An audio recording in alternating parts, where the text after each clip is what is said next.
Je m'appelle Denis Mukwege. Je viens d'un pays le plus riche de la planète. Pourtant, le peuple de mon pays est parmi les plus pauvres du monde. La réalité troublante est que l'abondance de nos ressources naturelles, or, coltan, cobalt et d'autres minéraux stratégiques, alimente la guerre, source de la violence extrême et de la pauvreté abjecte en République démocratique du Congo. Nous aimons tous les belles voitures, les bijoux, les gadgets. J'ai moi-même un smartphone. Ces objets contiennent des minéraux qu'on trouve chez nous, souvent extraits dans des conditions inhumaines par des enfants jeunes qui sont victimes d'intimidation et de violences sexuelles.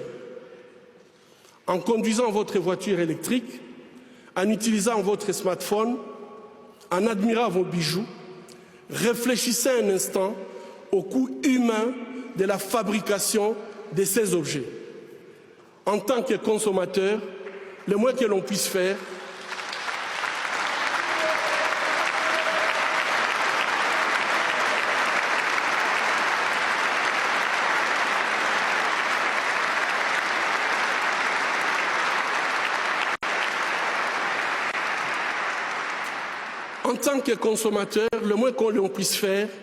est d'insister que ces produits soient fabriqués dans le respect de la dignité humaine.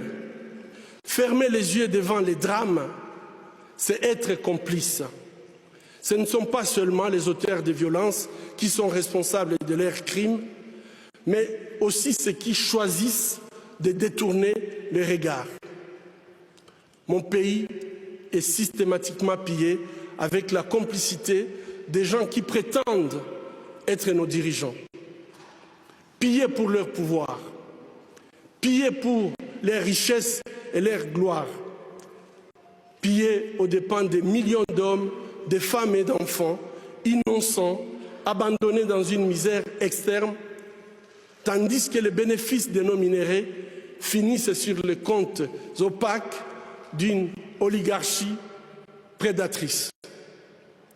Cela fait 20 ans, jour pour jour, qu'à l'hôpital des Panzi, je vois les conséquences de cette mauvaise gouvernance de mon pays.